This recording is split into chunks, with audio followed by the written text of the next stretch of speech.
સત્ય સનાતન સતી ધર્મની આજનું ભજન આપણે સમજુબા નિર્વાણ પદને પામ્યા તી નિમિત્તનું આજનું ભજન છે. કારણ કે આ ભજન કોની પાછળ થાય હે કોઈ ઉંચાળી જીવાજમાં હોય એની પાછળ આ સત્સંગ અને ભજન થાય છે. દરેકની પાછળ થતા નથી. અને સંસ્કારી જેના દીકરા હોય એ ભજન કરાવી શકે છે. બધાય ભજન કરાવી શકતા નથી.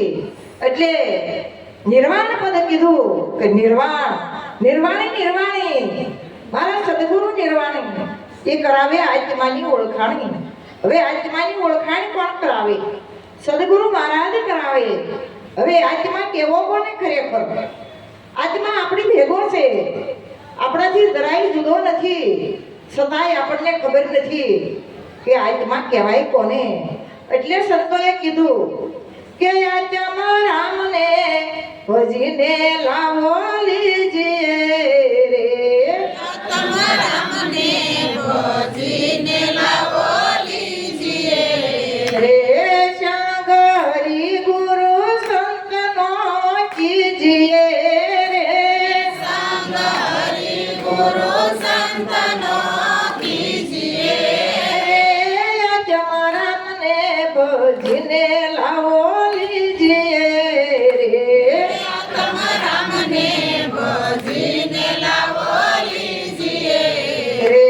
ભલે ભલે આયુષ્ય ઓછું થાય છે રે. ભલે ભલે આયુષ્ય ઓછું થાય છે રે. તારા ઘટમાં બેસીને કાળ ખાય છે રે. તારા ઘટમાં બેસીને કાળ ખાય છે તમારા મને ભજીને લાવો લીજીએ રે.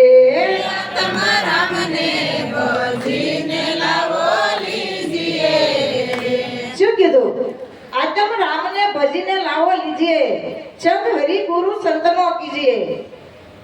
આત્મ રામને કીધું, ચાર રામ કીધા. એક રામ દશરથ ઘરે ડોલે, બીજા રામ ઘટોઘટમાં બોલે, ત્રીજા રામે કયા પસારા, ચોથા રામ સબસે ન્યારા. કયા રામનું ભજન કરશો કયો? હે?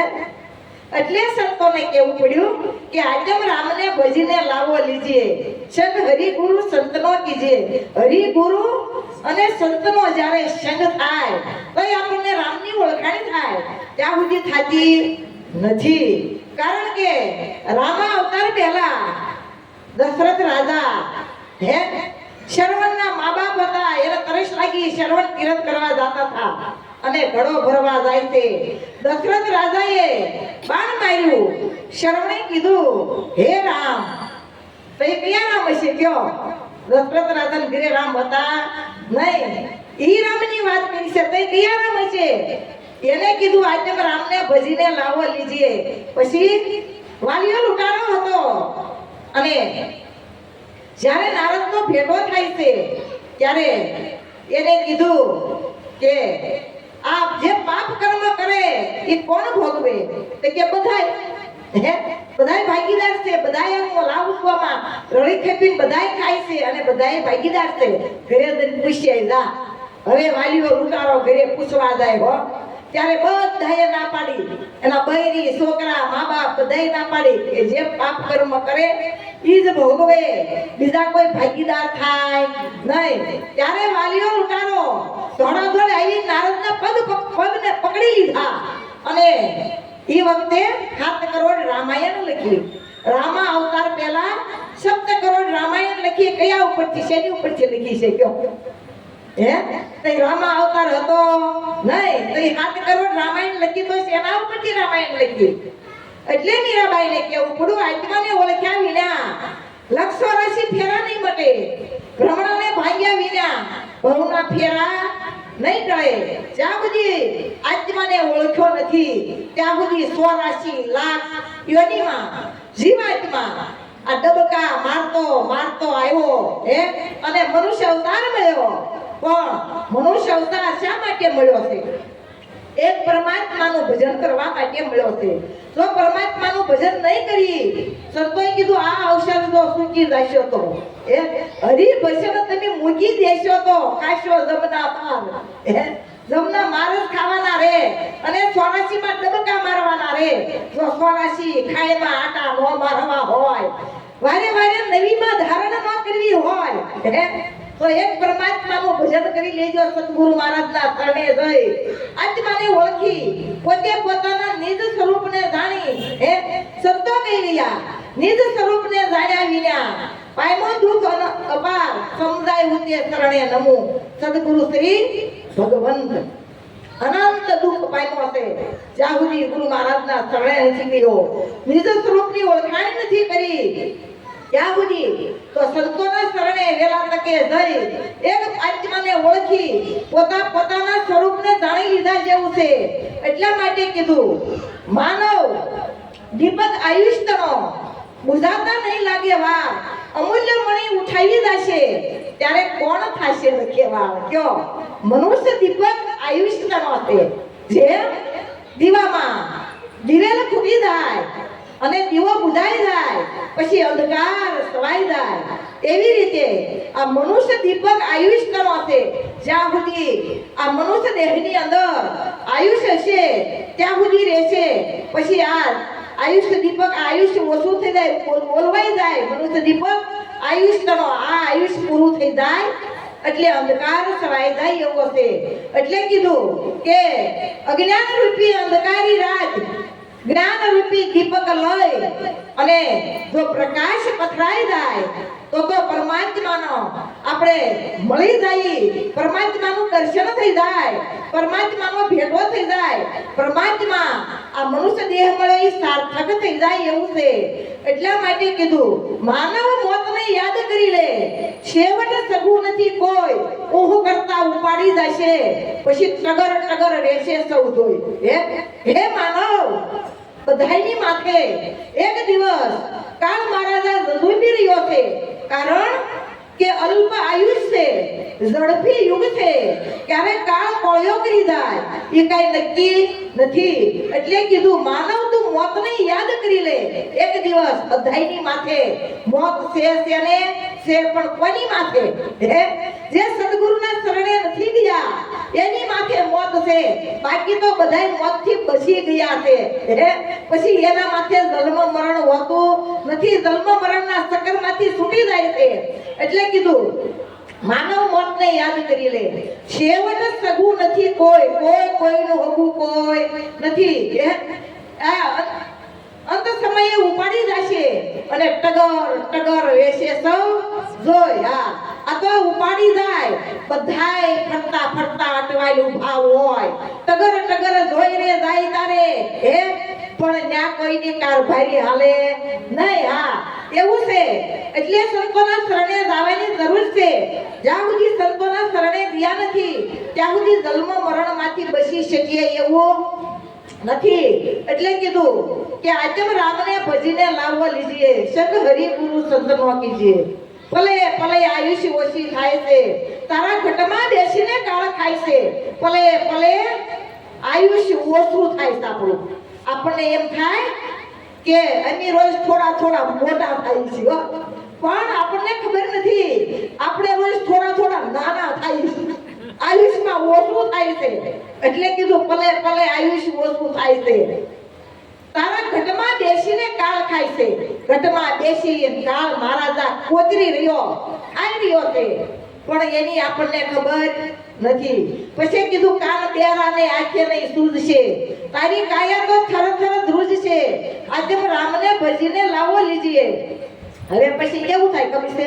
કાન બેરા આંખે નહીં સૂઝશે, આંખે પછી કઈ દેખાય નહીં. કારણ કે બધાય આપણા હગાવો, બધાયને જો આ શરીરના બધાય હગા, આ કાન, આંખું, આ મોઢું, હાથ, પગ, આ માથું બધાય આપણા હગા છે.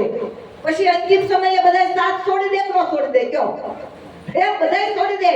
પછી કાને કઈ સંભળાય નહીં, આંખે દેખાય, જીભે કઈ બોલી હકાય નહીં, લવો મળે નહીં, હાથ થરથર કંપવા માંડે અને પગ ધ્રુજવા માંડે, પછી ઢીલા ઢોલ વાગી જાય કે નો વાગી જાય. પછી કહે કે ઘણા એમ કે એમ જાતા હોય ને તેમ કે તમે તો હવે ઉંમરવાળા થયા અને એમ તમારે જેવડા થાશું ને તે ભજન કરશું. પછી ભજન થાય કાઈ થાય નહીં. આ ભક્તિ ક્યાંની છે? નાનપણની છે. નાનપણથી ભક્તિ કરતા હોય તો આપણને કે યાદ રહે, અને યાદ હોય તો આબાદ છે, ભૂલ ગયા તો બરબાદ છે. હે બધા ગળે પછી કઈ કાઠા નો સડે હો. અને કોકને યાદ શક્તિ હોય તો પાછા સડી જાય, કોઈ મુંજાતા નહીં સડાવા હોય તો. હા, આ બધું એવું છે. એટલા માટે કીધું છે વીજળીના ચમકારા જેવું જીવન છે. વીજળીના ચમકારે મોતીડા પરવો પાનબાઈ, નગર અચાનક અંધારા થશે, જોતરે જોતામાં દિવસો વયા જશે પાનબાઈ. 21,600 ને કાળ ખાશે. 21,600 શ્વાસા 24 કલાકના છે. અને કાળ મહારાજા ઠપાટું દઈ રહ્યો છે.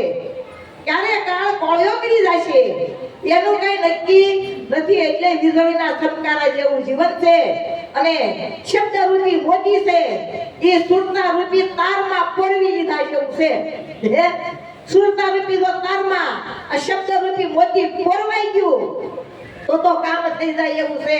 પણ આ વીજળીના ચમકારા જેવું જીવનને આપણે યાદ કરવું પડે કે આ ચમકારા જેવું જીવન ક્યારે વીજળીનો ચમકારો પૂરો થઈ જાય અને ક્યારે આ મનુષ્ય દેહ પછી ત્યાં કોઈ વાત ન જોવે હો. કોણ નાના ને કોણ મોટા જોવે? કોઈ નો જોવે. જો એટલે કે છે કે જ્યારે વયા જાય ને એવા સમજુબા જેવા ત્યારે પાછળથી બેનું ભજન ગાય. કેવું ગાય? રહી જાવ ને આજની રાત હંસા રાજા, રહી જાવ ને આજની રાત, કરવી છે દિલડાની વાત હંસા રાજા, રહી જાવ ને આજની રાત. ત્યારે એવું કે છે ખબર છે, અરે આખી જિંદગી કઈ વાત ન કરી, એક રાતનો ખેલ બગાડવા કોણ પાછો આવે? કયો હે? એક રાતમાં કોઈ ખેલ બગાડવા પાછો આવે? એટલે સંતો કહે છે કે દેહમાંથી ગયા પછી તેનો તું માલિક નથી. દેહમાંથી ગયા પછી તેનો તું માલિક નથી. બાપુ દાસ કહે કથી રે પામર પ્રાણી, દાસ કહે કથી રે પામર પ્રાણી. શેત તો શેતવું તને રે પામર પ્રાણી.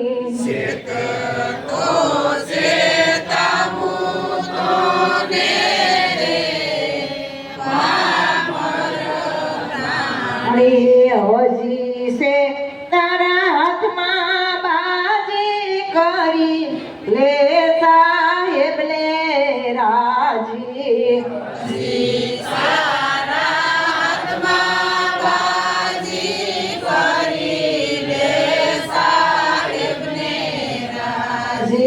ઊંડે તારી થાય તાજી રે પામર પ્રાણી. શું કે છે? સંતો શેતાવે છે. શેત તો શેતાવું તને રે પામર પ્રાણી, હજી છે તારા હાથમાં બાજી કરી લે તું સાહેબ ને રાજી. હવે આપણા હાથમાં બાજી કેવી છે ખબર છે? હે કોઈને ખબર છે કેવી બાજી આપણા હાથમાં છે? કારણ કે હજી આપણા પગ કઈ હાલી હકે છે, આખું કઈ પરમાત્માના દર્શન કરી શકે છે, આ જીભ કઈ આપણા પરમાત્માના ગુણગાન ગાઈ શકે છે. આ હજી તારા હાથમાં બાજી કરી લે તું સાહેબ ને રાજી, તો ઊંડી તારી થાય તાજી રે પામર પ્રાણી. કારણ કે નકરા કાળમાંથી કોઈ બસ્યું નથી, કોઈ બસવાનું નથી. કારણ સિકંદર જેવો બાદશાહ હતો તો એને કીધું કે જ્યારે મારો જનાદો કાઢો ત્યારે મારા બે હાથ બારા રાખજો, જનાદામાંથી બે હાથ બારા રાખજો અને પછી જનાદો કાઢજો. ત્યારે કે એનું કારણ શું? કારણ એ છે જો ખાલી હાથે આવ્યા હતા અને ખાલી હાથે જવાનું, અને વળી એક હાથમાં કાળો પીસડો મારજો, બીજા હાથમાં કે ધોળો પીસડો મારજો. ઈ કે હા ઈ તો ઠીક, ખાલી હાથે આવ્યા ખાલી હાથે જવાનું, પણ એક હાથમાં કાળો પીસડો બીજા હાથમાં ધોળો પીસડો ઈ શું? ઈ એવું છે કે જો કાળા કર્યા હશે ને તો એવા પામશું અને હારા કર્મ કર્યા છે ધોળા તો એવા પામશું. એટલે આ બે હાથમાં પીસડા મારજો અને પછી જનાદો કે કાઢજો. હા, પછી આ જેવા કર્મ કર્યા હોય એવું જ ભોગવવાનું છે. આયના હો, મર્યા પછી કાંઈ નથી. આ મર્યા પછી આપણે જો વાટ જોતા હોય તો કઈ દોવાની છે નહીં. સિકંદર બાદશાહ જેવો કે ખાલી આથી આવ્યા ને ખાલી આથી જવાના, પણ કઈક લાવ્યા છે આપણે હારે અને કઈક લઈ જવાનું છે એની આપણને ખબર. શું હારે લાવ્યા છે હે? કઈક હારે લાવ્યા તો સહી. આપણે આવ્યા તારે તો આવ્યા તારે હું લાવ્યા? જલીમાં તો ખરા પણ મૃત્યુ હારે લાવ્યા. શું લાવ્યા? હારે મૃત્યુ લાવ્યા છે. પણ લઈ જવાનું છે તો શું લઈ જવાનું? કઈક લઈ જવાનું તો છે. તો જસ અને અબજસ આ હારે લઈને જવાનું છે. તો કીર્તિ અને અપકીર્તિ આ હારે લઈને ગમે એ દરેક જગ્યાએ હારે આ લઈને જાતે. એટલે સંતોએ કીધું હે કે ભક્તિનું ભાતું સાથે બાંધજો રે આગળ વસની સેવા દો. આ પુણ્ય ને પાપ સાથે આવશે ઘરે ના કાંઈ નથી વાણીડાના હાટ દો. એળે અવતાર તારો જાય છે. હું કીધું ભક્તિનું ભાતું હારે બાંધજો ને પડીકા નહીં મળે હો. હા, એક પડી પુણ્ય મળશે નહીં ને ભક્તિનું ભાતું હારે બાંધવાનું છે. હે પુણ્ય અને પાપ હારે આવશે. જસ અબજસ ઈ જ હારે આવશે, બીજું કાંઈ આવશે નહીં. ને કાંઈ નથી વાણીડાના હાથ. પુણ્ય અને પાપ હારે આવશે, બીજું કાંઈ આવશે નહીં. પણ પુણ્ય અને પાપ છે કોને? પુણ્ય અને પાપ આ દેહ છે ત્યાં ઉડી છે. પછી પુણ્ય અને પાપ કાંઈ નથી. એટલે લાલજી મહારાજે કીધું પૂર્વ કર્મ કુછ રહા નહીં બાકી, પૂર્ણ કરકે મેં આયા, જન્મ મરણ ની છૂટી ઉપાધિ, આત્મ પદ ઓળખાયા. લાલન મેં તો જ્યોતિમાં જ્યોતની લાયા, મને પ્રત્યક્ષ દર્શન દેખાયા. જ્યારે ગુરુ મહારાજના શરણે જઈ જ્યોતિમાં જ્યોત મળી જાય ત્યારે પ્રત્યક્ષ પરમાત્માના દર્શન થઈ જાય. એ પરમાત્મા ક્યાં દર્શન થાય? આપણી ભેગા થાય હો.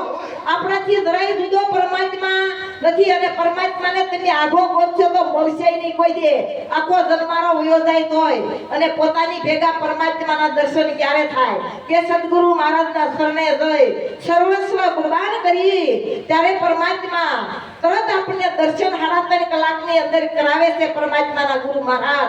તો ગુરુ મહારાજના શરણે જઈ અને એક પરમાત્માને જાણી પોતે પોતાની ઓળખાણ કરી લેવી. સદગુરુ મહારાજની